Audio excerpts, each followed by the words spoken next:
Welcome to Hot to Trot. This is not your normal horse racing podcast. I'm Ashley Eisenbiel. And I'm Meadow Dawnelle, and we're your hosts for Hot to Trot. All right, everybody, welcome to Hot to Trot. We have a very special episode today, a very special guest, what has been considered the founding mother of Hot to Trot, Miss Dawnelle Mock-Johnson.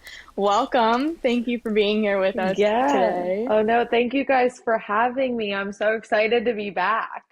I have to say, this has been like an entire year now since you have departed PHRA and Hot to Trot onto your new role as the executive, you guys call it director, right? At the MSOA. Yeah. Huge role, but like a lot has evolved in like your personal life. You've had like the biggest, and there goes my dog click clacking. Jack, could you please lay down? You're not at home, so we don't get the dogs from you, Dawnelle. No, but they're still loud as ever, so it's fine. You have gotten engaged since you left. You got married. Oh no. Yeah. We love Sean. You bought a new house. You became a chicken mom. Yeah. And you're about to become a real mom. I like to do things quickly. I don't like to wait it out, you know? So if like one thing happens, you might as well just like keep changing your life up while it's rolling. Dude, you've like gone in both feet, jumped into the deep end, no life preserver. Like you weren't even testing the water to see if it was warm, cold, or nothing. Yeah, you gotta just dive in. You can't think about things too long or you won't do it. There's never a perfect time for anything, so just roll on. Just roll on, just jump Probably in. not good life advice, but Yeah. I'm gonna give it to you anyway.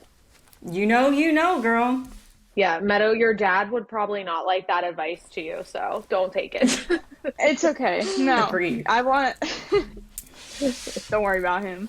I want to know more about these chickens. I see it all the time on TikTok. There's chicken updates and who's laying eggs and whatnot. So I really want to know what's going on. Well, it was super exciting and fun. I started with 14 chickens, and then 4 of them got sick or something. I don't know. So then I was down to 10. And then they all started laying eggs because you have to wait so long till they're reproductively ready. And then I have apparently a fox at my house who likes to come snack on a chicken a day. So we had to redo the pen a little bit, and we have 5 chickens. He also gets the neighbor's chicken. So it's like a neighborhood thing that this fox is a menace. He comes when you're at work. But the 5 that are surviving are doing wonderful. So I have 3 from my Harry Potter chicken flock and 2 from my singing ones, which don't worry, Taylor Swift is still living. So we're doing So which ones are okay. the survivors? What are the names that are the survivors? So the Harry Potter crew all looks alike, but it's fine. One's Harry Potter, Ron, and Hermione.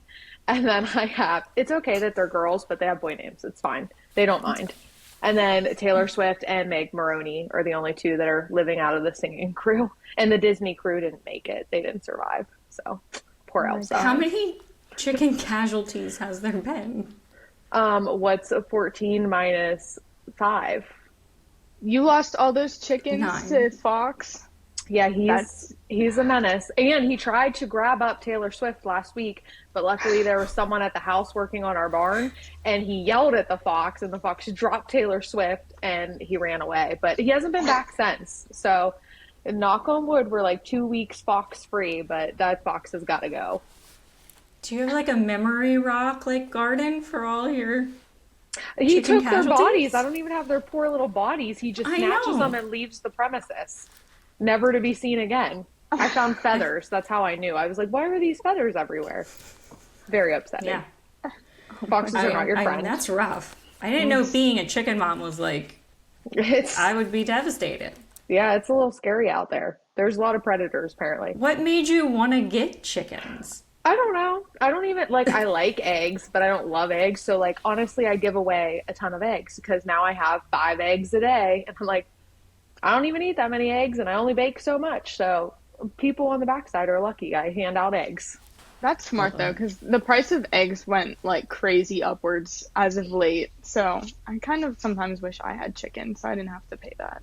Well, I'll give you a dozen eggs. I'll send them home with your dad. Don't worry. I don't want chickens. They're smelly. They just kind of like poop wherever they feel. They don't really care. But they're cool. They just like roam around the yard and hang out. They're pretty easy. You lock them up. They know when it's nighttime. You lock them up at night so they're safe. Little did they know the predators are in the daytime, not at night. Well, I really got to know, what do you think about Meadows stepping into your role here on Hot to Trot? How do you think she's doing? You know what? I had no doubts when she took over. I was cheering her on, and she's done a great job. And I think you keep getting better and better. And you guys have done a wonderful job with Hot to Trot. I don't get upset and think, wow, they ruined my whole podcast. So you guys are doing good. I don't have any complaints.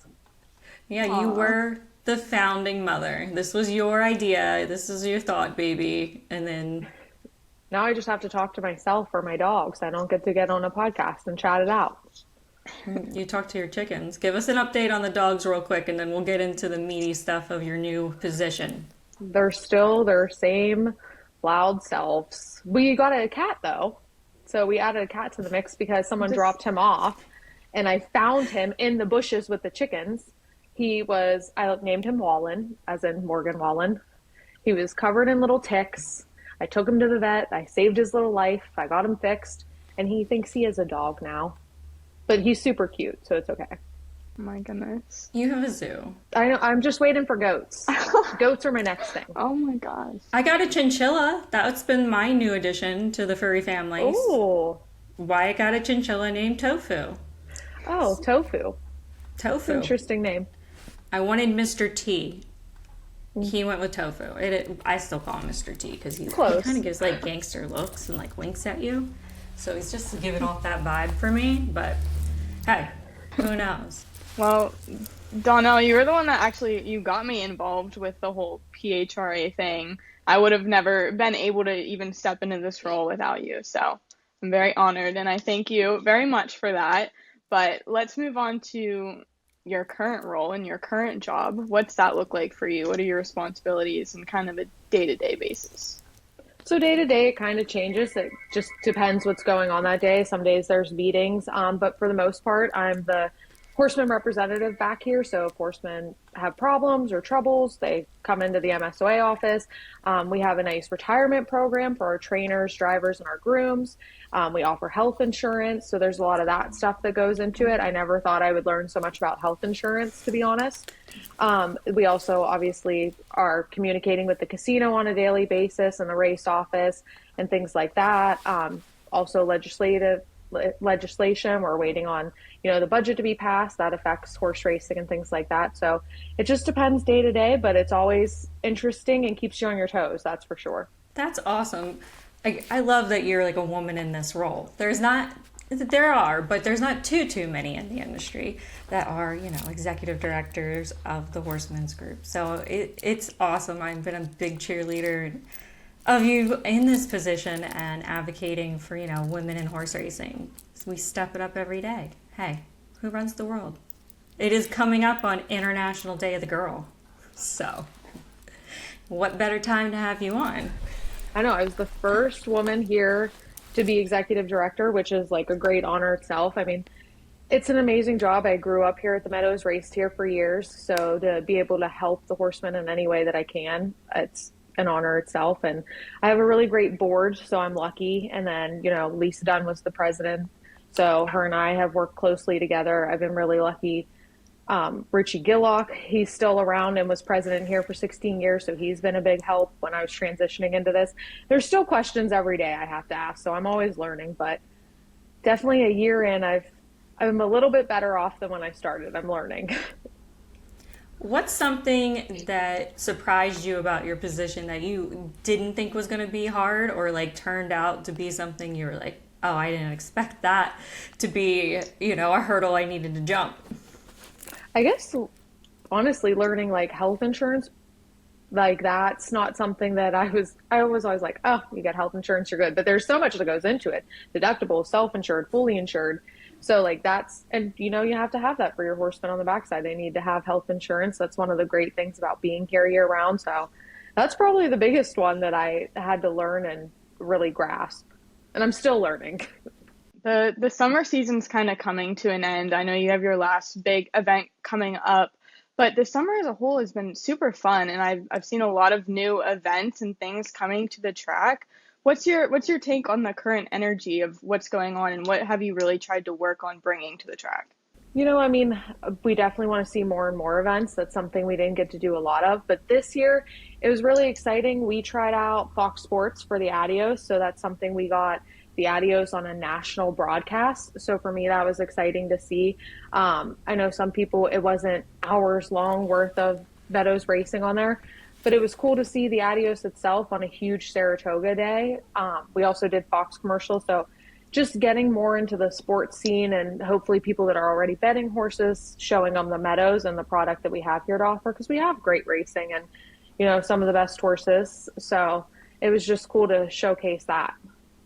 I love Adios Day, and me and Meadow, we got taught that day. We went to school. Jeff called us to service, and we didn't know what we were getting into. Handicapping 16 races. In the brutal heat. You guys did a good job because I was melting. Girl, how did you do that for 5? Like, you did that for how many years? All day, all those races with Gabe. Like, I my hat's off to you. If Jeff asked me to do it again, I'll be like, I'll start at like race 10. It's a very long day, and honestly, you guys had the worst weather, I think, because it was just so hot that you were no wind, just melting. Yeah. Just not straight enjoyable. sun. Yeah, so shout out to all the fans that braved that day and like stuck around till the end, because like it was a super hot day, but it was a great turnout and great handle. So it was so much fun. So you're going into year 2 now of this position. Is there something that you are excited or thinking about bringing to life to your horsemen or to the racetrack and fans? Is there something you can give us a little insight on that you'd like to see happen in this next year? There's nothing specific. I just hope that I continue to do a good job, make the horsemen proud, keep everyone as happy as possible. So those are things you do just work towards every day and keep the place running and running well. We love that. You have a strong background in marketing and communications. How has that helped you in this role? It's definitely helped a lot because, I mean, I understand the marketing side and what we need to do, like to help promote to new fans and gamblers. So that's always a help. And like the communication part of it, like talking to people, that's something you do through marketing. Also, I mean, right now we're without a marketing director. So it was like I had to put on 2 hats for a little bit, and Meadow obviously helped out a ton. So that really helped and took a lot off my plate so that we could get through the summer season. So it's been a process, but we're getting there. And I mean, it always helps. I think marketing is in your everyday life, whether you realize it or not. So it's nice to have a background in that and realize it. Absolutely. So you talked about collaboration, and that's a crucial part of your role with collaborating, not just with the racetrack, but you collaborate with us with the statewide branding campaign. And that's really important too. But you also collaborate, with the USTA and all the other national events and the fairs. Talk a little bit about how important that is in juggling it, and how maybe our role at PHRA prepared you for all the collaborating you're doing now. Yeah, I mean, PHRA, I definitely met a lot of people that I collaborate with now. So that helped. And then, like you said, you're talking to so many people. You talk to your racing director every day, your racing secretary. It helps our offices are next door to each other. But it's always ongoing conversations of what's going on, whether it's an event or something on the backside. And then you have to work with commission, USTA. I mean, there's so many things that go into it. The fairs are all summer long. So, I mean, our horsemen go and race at these fairs. So you want to help promote that. So you need to be in the know of what's going on there and what days and times. So it's just kind of keeping all the communication going and staying on top of things to really work together so that, I mean, all our goal is to, promote horse racing and get it out there. So we all work together, and that's nice. And this role has let me really do that too. And knock on wood, I've had great relationships with everyone, so that helps. Pennsylvania is a great place to work, so I appreciate that. The horse racing industry is, everyone's been so great in it, helpful, and I love that about it.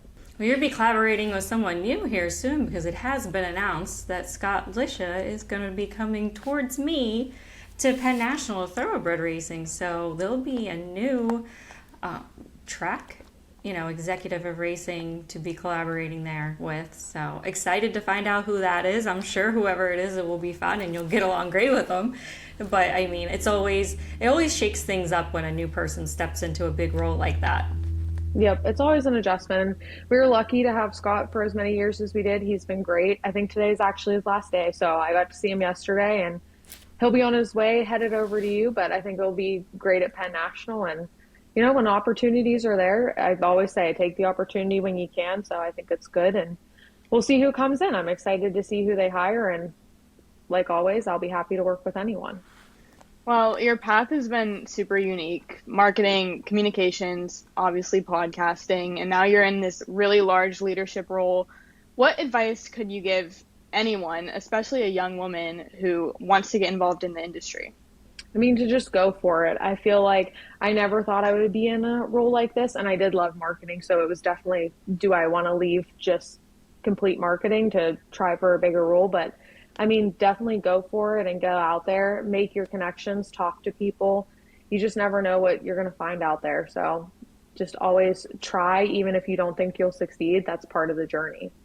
We've had similar conversations before, like right after I graduated and I wanted to be in the industry and I didn't know what to do. You were a great resource because I was like, I don't know what I want to do. I don't know what path I want to go. And you're like, just do what you want, just go for it. So I do remember that a lot, and obviously it's led me to great places. So see, that makes me happy. Yeah, you should always you never know what will come, so you might as well try it. Like, I used to hate to do on-air work, and like that was terrifying. Then we eventually started a podcast, so like you just never know, and you eventually like the things that you thought you would never like. So you've always been so easy on air. I hate it. I'm not as easy. You make it look like so natural, and Meadow does too. Girl, this little one over here has blown me out of the water. From her first episode of Hot to Trot to doing these lives and her handicapping. If you didn't watch the audios one, watch her and Kevin go, little shy girl, go for the throat. I was defending. That's what you gotta do. She's like, I'm 10 toes down on my pick. I'm like, oh snap, I'm gonna move back. Always back it up. It's fine. And then we're on for the live with freaking PA Derby and PA Day at the races. I barely handicapped. I was dealing with like so much stuff. She comes with freaking notes, man. Like the thoroughbred horses, which is where I usually, have my moment. She was like, I was like, I'm just gonna move my chair aside and go. I went with the 4 because it's pretty and I like the name. And I'm gonna let you again talk it out. She's really impressed me. She has really brought her A game. It's about just to be the Hot to Trot Meadow show because she's got it handled. Oh my goodness. I can retire. Well, thank you. I never started out like that, honestly. If you know me from years ago, I didn't talk at all. I was honestly so shy. So this has been a huge adjustment and just everything throughout the past year or so. It's been a big learning lesson and I've learned a lot. So I definitely was not always like this. This was a big growing phase for me. It comes with experience. I remember the first time they told me I was going to do interviews, it was Night of Champions, and I didn't sleep for the month that I knew I was doing it. I was like, I don't want to do this. I was horrible. Heather Wilder actually helped me write up questions, and she's like, it's fine. She's texting me the whole time. I was like, no, that one was good. This is just here's a few adjustments. So I owe her a lot for helping me the first time through broadcast, but the more and more I did it, the more comfortable I was. And you guys have each other. So it's nice when you have a person, I had Gabe for a lot of years that he carried it and kind of helped me through it. So it's nice when you have someone that you can work well together and it just kind of flows. Yeah, there's definitely been days where I've looked at either of you and gone, carry me. Today's not my day.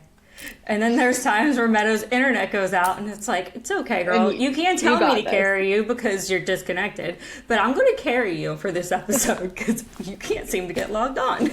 Yeah, there's been a few episodes where I just peek in and out once or twice and I'm not even in it. It's fine. That happens. We know. So you talked about lessons. want to share like a lesson with the listeners that you've learned either personally or through your career that has really molded you and made you, define who you are today, or really made that aha moment of, okay, I can do this? Oh my gosh, no, I don't. That's a hard question. Well, you talked a little bit about stepping in front of the camera, so that could be it, but... Yeah, I think just, I guess, putting myself out there. I used to be like Meadow. I was like shy. I wanted to blend in. I like to do things in the background because I'm organized. So I like to organize things. But now I don't mind being in front of a camera. Some would say she likes attention too much. I don't know. I don't know what a lesson would have been that I learned along the way. You got confidence. Yeah, and you can't take everything people say about you to heart either. So like you definitely have to learn to have thick skin. Not everyone's going to be happy or like the way you do things, but if it works for you, that's what matters. So you are your own judge, and like what you think about yourself is what matters. Some random person telling you on Twitter that you did a bad job, you know what? Thanks for the critiquing, but don't take it to heart. You can't take life too seriously, I guess. That's the lesson. Don't take life too seriously. I love that. Jeff said something pretty close to that last week. We're trying to get inspiration. Yeah. If you take everything to heart and like take things too seriously, you'll be burnt out, sad all the time, and just like down on yourself. And that's not worth it. Life will go on. That's the best advice I've ever had. Like, I think it was Heather the one day was like, what's the worst that could happen? Like, think about it. What's the worst that could happen? And I was like, I don't know. There's nothing really, like, besides me not being happy with my performance. Like, nothing's actually going to happen from this. And she was like, exactly. Like, it's going to be okay. So you're going to do great, and it doesn't matter. And it, like, that helped. Like, what's the worst that's going to happen? Nothing. It's going to end up fine. And the way it's supposed to end up is how it will always end up. So on Preakness Day, everyone had a saying as things went wrong on Preakness Day, because always big things went wrong, and it's usually me who's like, oh my god, what are we gonna do? Everyone answered it the same way. Guess what? The horses are gonna run at 6:15 or 6:20, whatever time it is, no matter what. Yep. No matter what they're gonna run, Ash. So we'll do our best right now, but the main event will go on. So that's kind of, I've tried to apply that to my life. No matter what, we're all gonna wake up tomorrow and have to do the day again. So yep. Pivot. Yeah, and you can't really, I think that's being like part horseman too. Like, can't really plan things. Like, things don't go as planned. You just waste your time if you're planning things. You kind of have to roll with it. So the quicker you learn to just roll with life, the better it is. Yep. I love that. All right. Well, in true hot trot fashion, we have to throw you in the hot seat. You knew it was coming. It's my favorite. This is the best part. First question I have, as a Swiftie, where do you rank her most recent album compared to all her other ones? And what's your favorite song? You're lucky I've thought hard about this. It's probably my third favorite because I like 1989 and then Midnights, and then I like this one.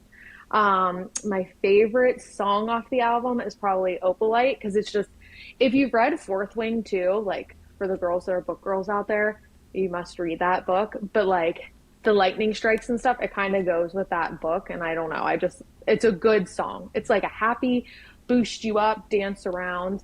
But I don't have a song that I hate on the album either. So she did good. Yeah. I've seen a lot of division on social media about whether it's good or not.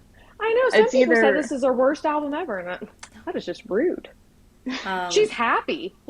She's happy. Let's be nice. I probably like her angriest song on the album, because probably I'm going through that phase of life. Father Figure. Romantic? Oh, that one too. Actually, Romantic's about a girl like shading her though. So that one's good. I liked that because she really called that girl out hard. Like, I wouldn't want to be hated by I love when Taylor community. does that. Those songs are the best. Yeah. She gets them with words, man. I know, she's really poetic. Actually, it's insane. Father Figure is good.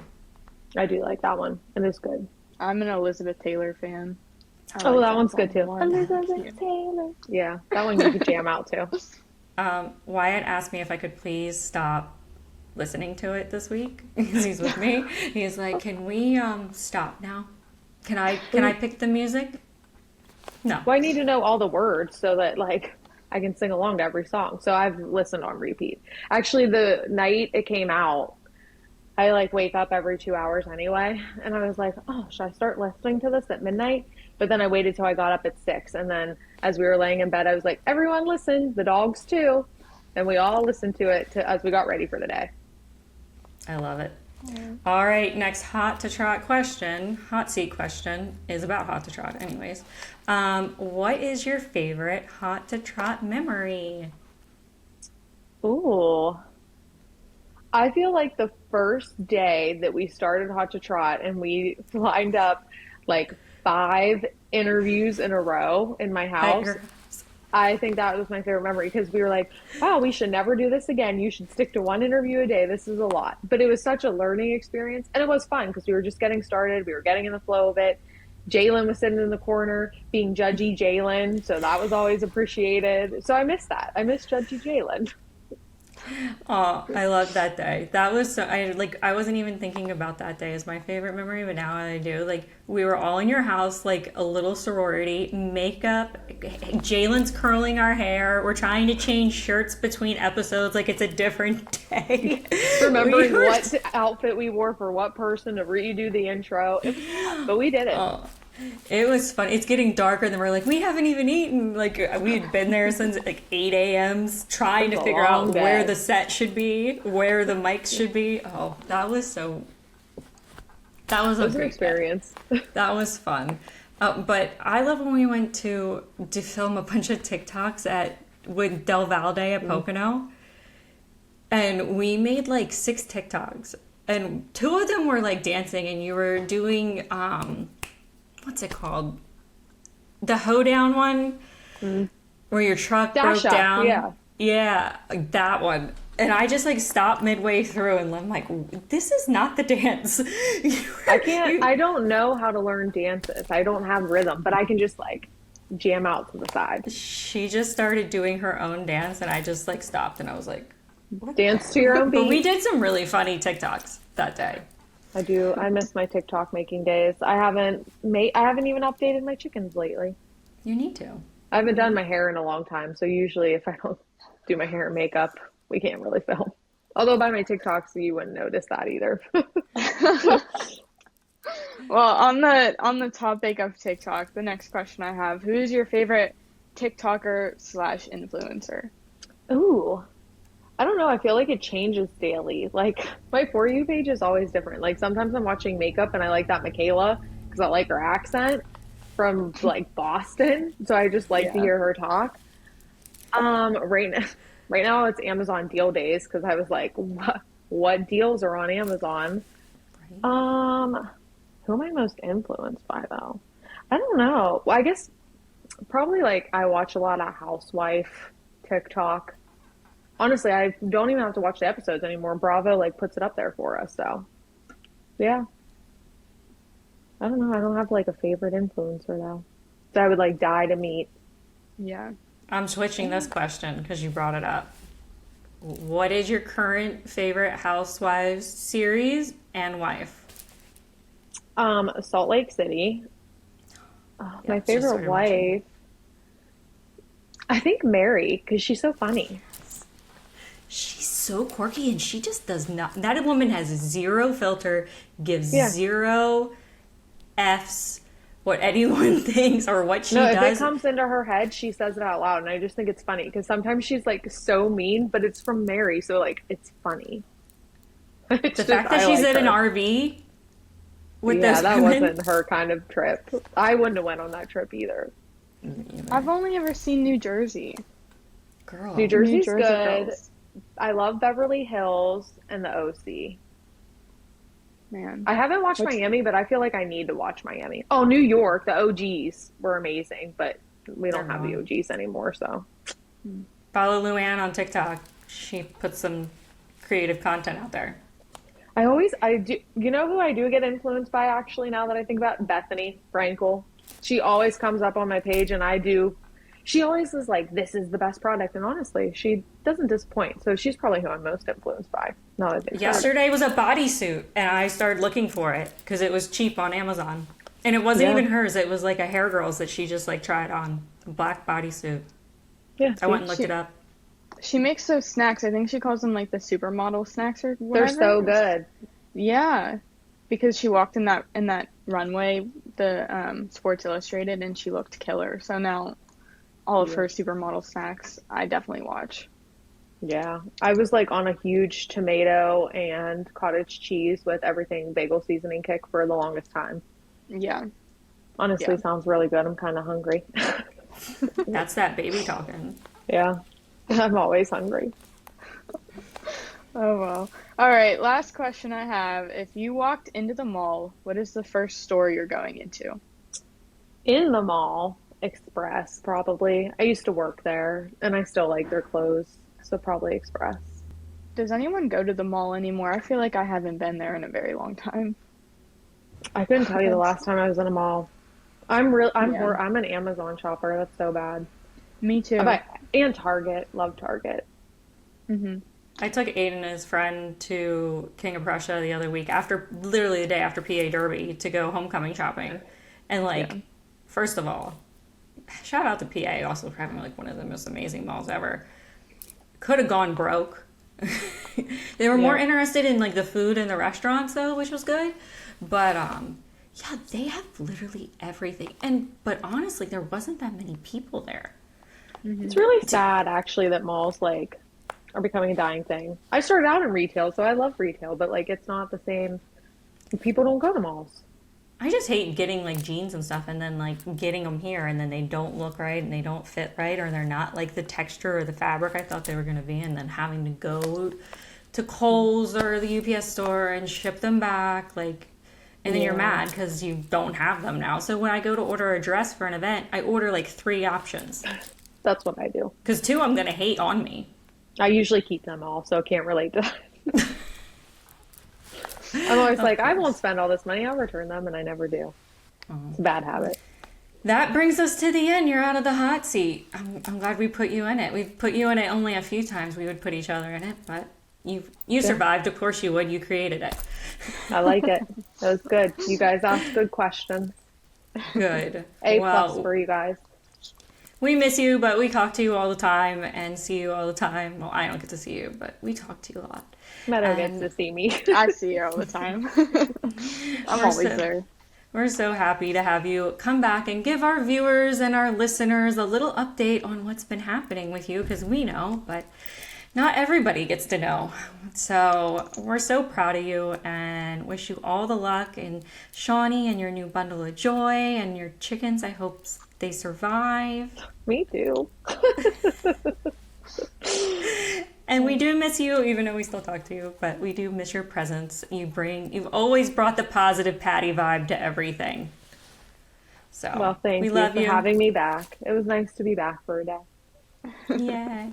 All right. Well, we'll talk to you soon and make some TikToks with your chickens when you get home because your hair looks fly.